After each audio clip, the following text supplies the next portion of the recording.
So the last time we went to the supermarket to buy any veg was about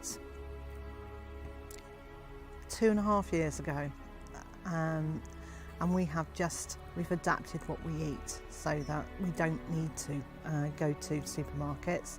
So we're not eating the same food that we did previously, but the feeling of not having to go and select vegetables that aren't necessarily as fresh as from garden to plate in 10 minutes is a really nice feeling to be independent of that system.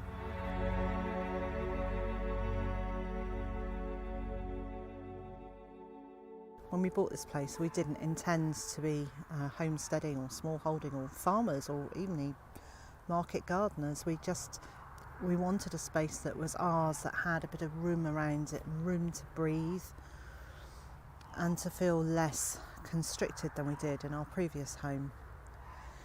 And I became ill, and it became really obvious I wasn't going to be going back to the job I was doing before, so I undertook to grow and to raise as much of our own food as I could as my input into the family finances. So what started as a small idea became a really good plan on a piece of paper. And although some of those plans have come to fruition, a lot of them have just then developed and grown and changed as we've got to know the land and the way we work and the way we live in it. So it's been a really gentle, gradual process, and over the last 3.5 years I've developed a 1/2 acre vegetable garden, a food forest, and now a market garden as well.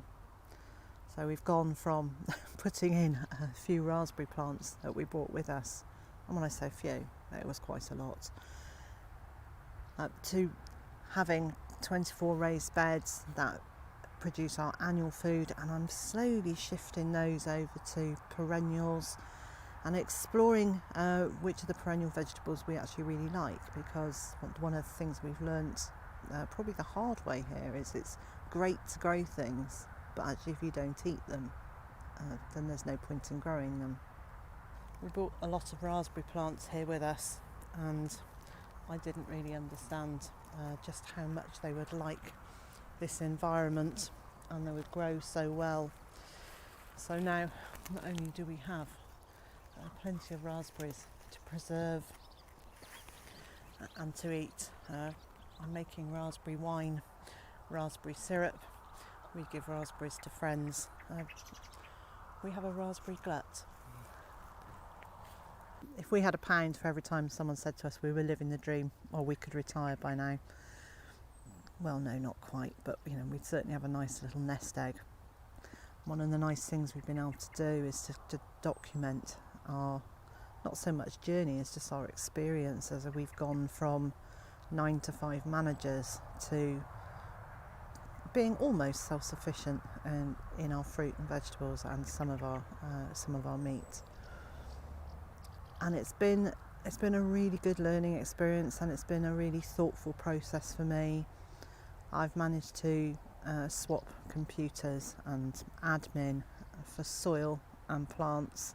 Once we knew we were moving here, I started keeping a journal in the form of a blog, and I wrote, not quite daily, but almost, about what we were doing, but also how we felt about what we were doing, and how the changes that we were making here were having an impact on us as people.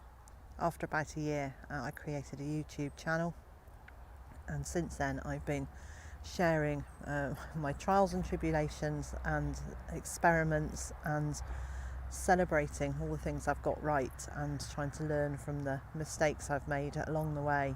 And one of the things I quite encourage is for things to self-sow and for volunteer plants to appear. So very much, I like this potato here that's growing out of the bottom of the compost heap. I'll let that grow for this year and harvest it in a few weeks' time. So we didn't expect to be living the dream, and the more I've thought about it, the more I've wondered how it is that we create that dream. And I think there are probably 2 ways that you can do that. And one of those is to do what we've done and build it from the soil upwards and adapt and change and create the thing that feels comfortable and feels right. And the other way is to have a look at what you do now and actually look at it with a fresh pair of eyes.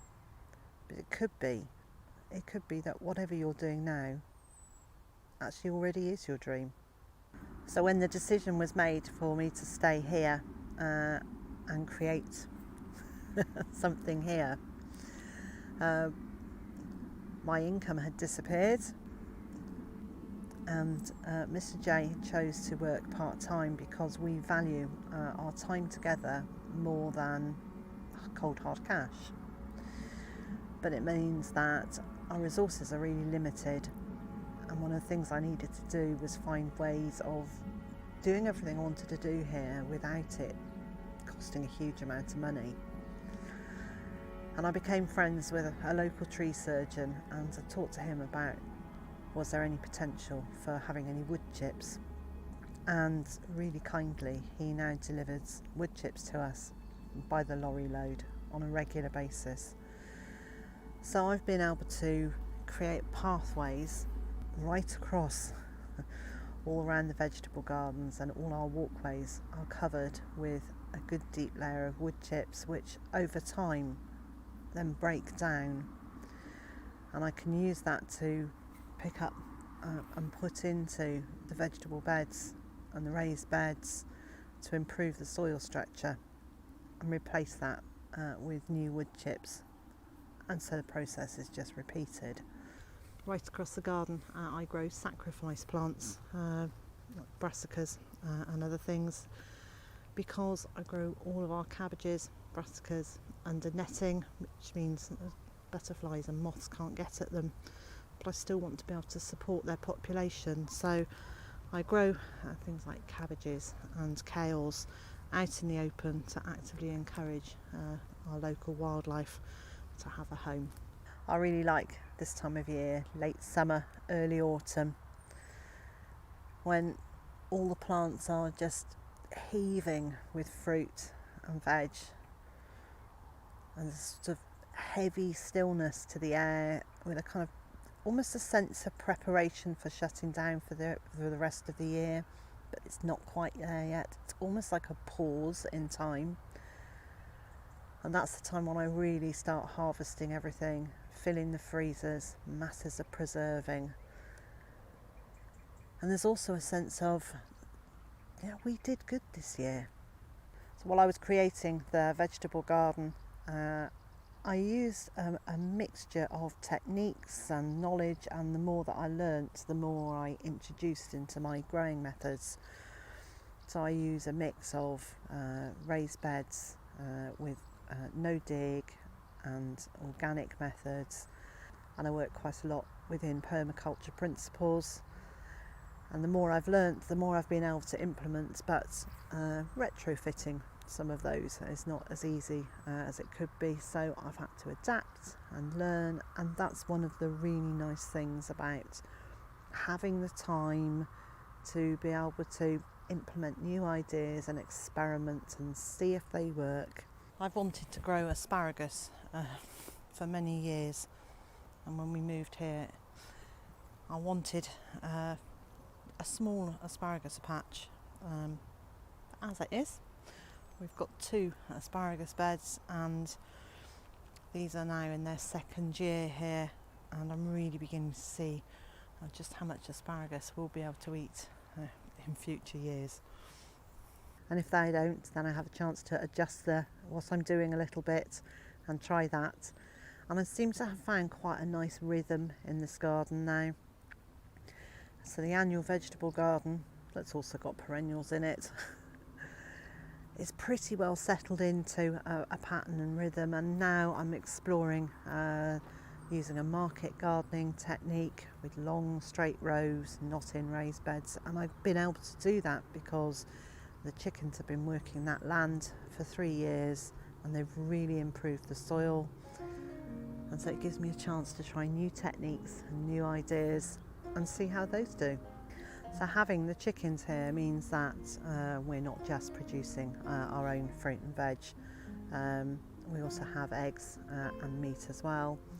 So we've got a flock of chickens and we have 2 flocks of ducks and we have turkeys as well.